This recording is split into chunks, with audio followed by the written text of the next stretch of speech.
Monday.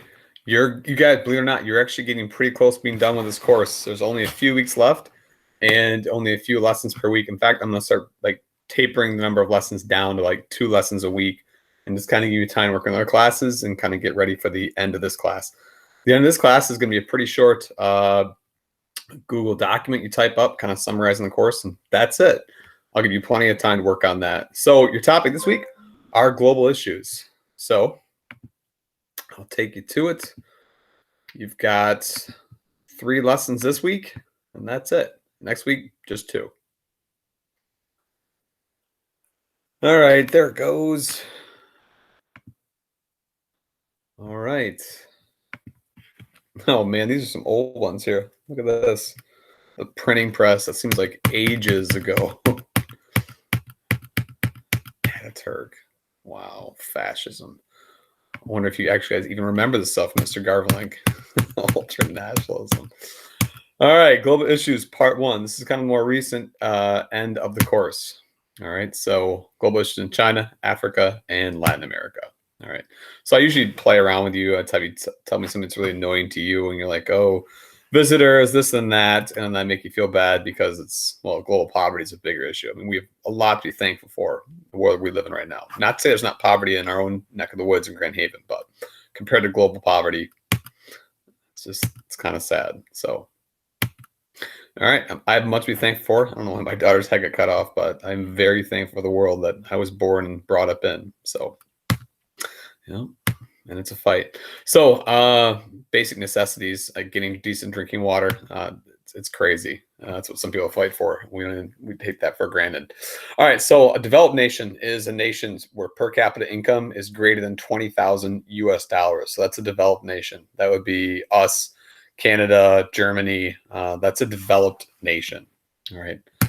And then the other ones here, we've got developing nations, where this is where the nation's per capita income is between 2,000 and 19,999 a year. So if you're making between that American dollars per year as a whole, you're looking at it, that technically makes you a developing nation.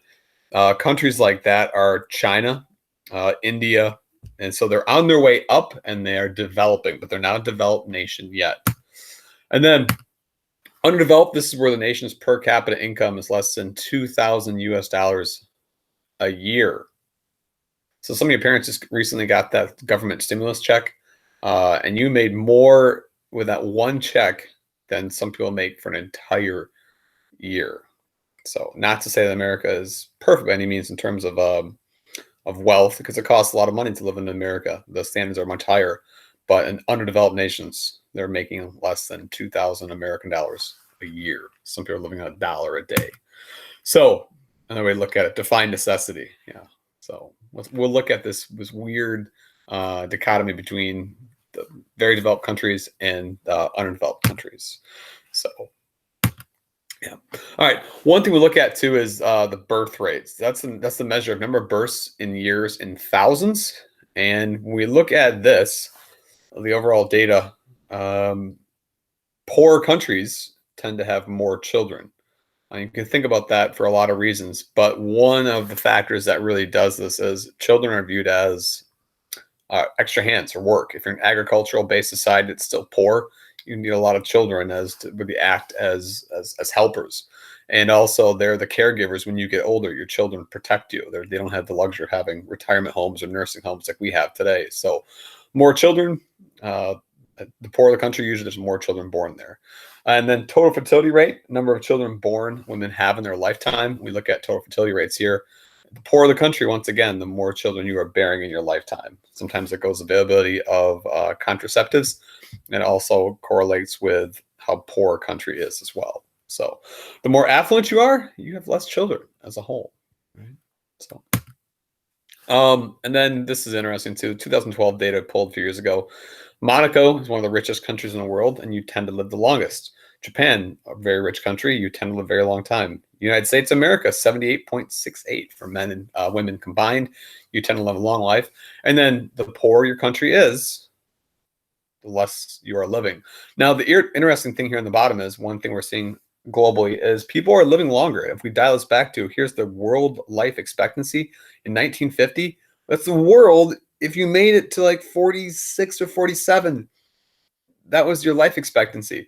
And due to the rise in medicine, vaccines, and science, you see people are tending to live longer, all right, as we're going. And 2005 data, you're into your 60s as a whole life expectancy. So the richer the country, the longer you live. This is a measure of length of life. And these are the areas called blue zones. Blue zones are areas where you live a long time. Your life expectancy is much higher. Areas here, the darker the color, shorter your life, all right, your lifespan. Here's Afghanistan, war-torn, southern countries of Africa. With this rampant poverty, warlords, and government abuse, you tend to live a short time. So one thing you should also see is if you look at imperialism, look at all the countries that engage in imperialism. These countries, this country, you live a long time. This country, they tended to reap the benefits of better Medicare, better supplies, better economy, and thus better healthcare. And the countries that got taken over, shorter lifespans. All right. So developed countries have a higher life expectancy, and underdeveloped countries have a higher infant mortality. When we say infant mortality, that is the measure of children dying, unfortunately, per year. And part of the reason I usually ask this, but why would it be that way? It's the lack of healthcare. If you are struggling with your economy and you can't have decent services such as healthcare, children tend to die, unfortunately, more because the poorer the country is. And the richer you are, the better the healthcare you have as a whole. So another factor historians oftentimes take a look at is developed countries were the ones that did the colonize, taking over using imperialization. They are the ones that took over natural resources, and their economies boomed. And along with their economies came breakthroughs in medicine and science, and it correlated right along with their rise. So the countries that did the taking over have done really well for themselves in this global economy. And then the other side of this thing is developed countries like us, parts of Europe, developing countries like China and India, the more they are, more wealthy they are, the more they are also making a larger dent and a negative dent in the ecological footprint. They're releasing more carbon emission as well. So you don't see poor countries like Chad really having a negative impact on the environment in terms of like carbon dioxide being burned as factories because they don't have those factories. So, all right. And then one thing about America too is we're a developed country, but we also have a lot of stuff. This is consumerism. There's this tendency to buy that is constantly pushed on Americans and other countries as well who are developed countries. So here's one way to look at it. I've always I thought this cartoon was interesting. So here's Africa hollowed out for imperialism, and then it went back to Europe. They were the ones who really dominated Africa, as you looked at. And then other countries still remain poor globally. All right, and then we visit these places when we could for spring break. We're the developed country, and we go to these developing countries, and we try to help their economy and ourselves. So let's take a look at some of the challenges here. Positive change for women. We'll look at this demographic here too. One thing you tend to see in the 20th century is women, for the longest thousands of years, have really been subjugated to a role of being a child bearer and a domestic housewife.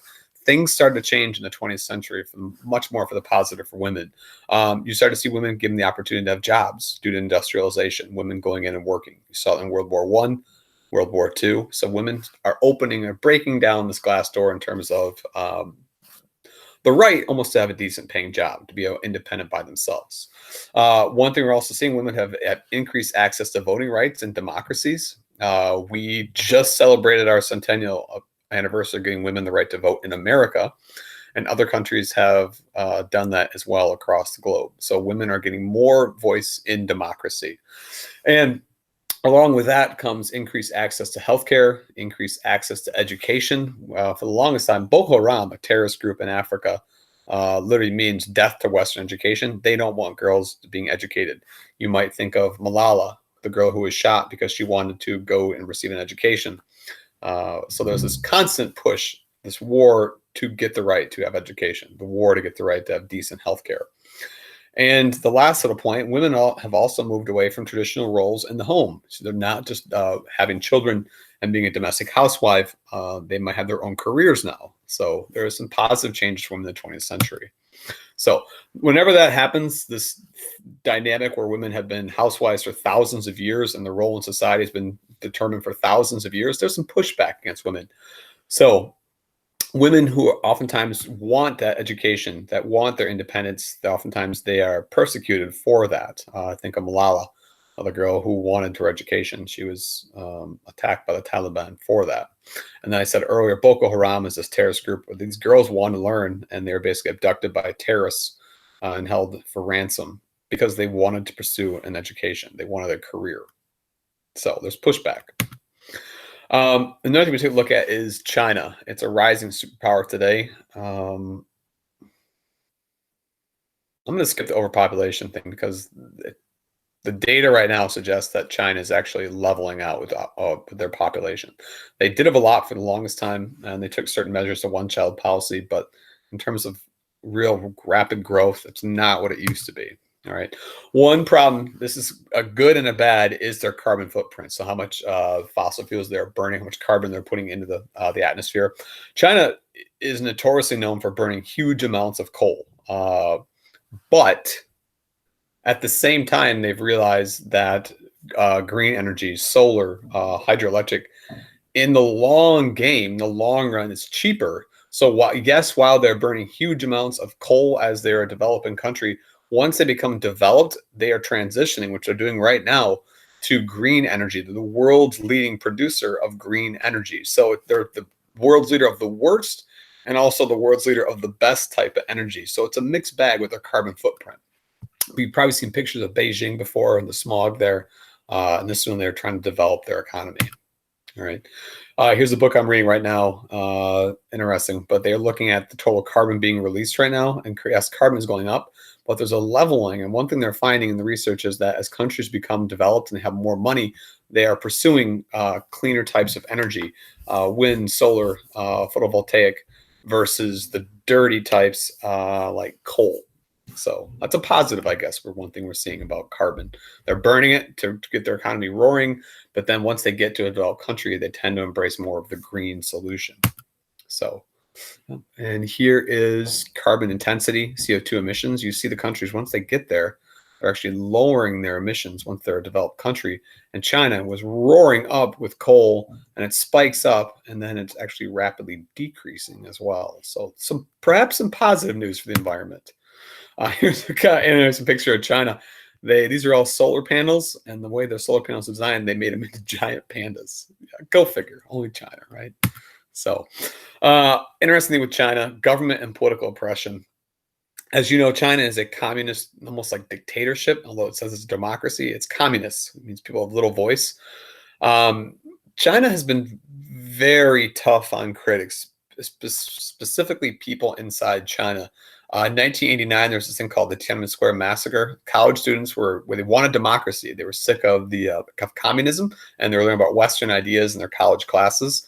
So they protested in Tiananmen Square, and the government basically killed them. They slaughtered thousands of people in the Tiananmen Square riots. The government came in and just killed these young protesters. And there's this famous picture of this guy. They called him Bagman. He's sitting in front of these tanks and stopped these tanks from rolling in and slaughtering kids. We have no idea what happened to this guy. But China has been very, they're oppressive in terms of people speaking out against the regime. All right. And then since 2003, the Chinese have really gone after people who are Muslims. They think right now the data that over 1 million Muslims in China are being quarantined in different areas and subjected to government oppression, almost like a prison camp, because these people have embraced Islam. And in communism, no religion is allowed. So, yeah. Pretty wild. This guy was a famous guy who went around and flipped the bird off. He flipped the bird to like Mao Zedong, and he turned this into art. And this guy, when people found out he was doing this, he had to get out of the country. But his works are very sought after by art collectors.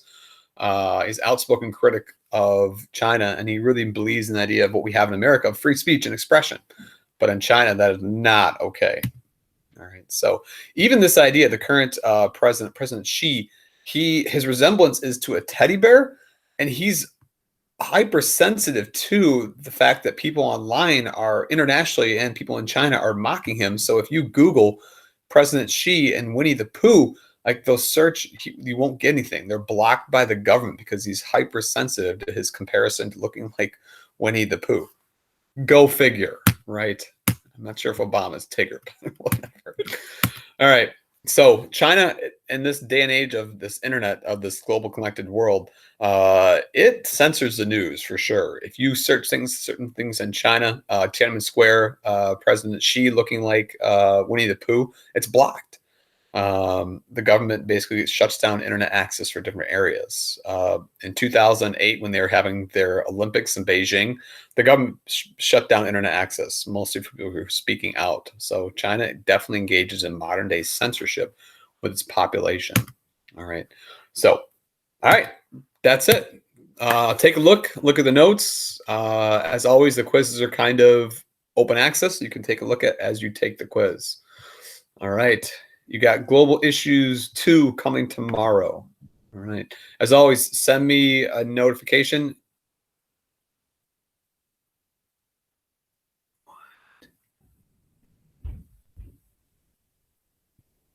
Whoa.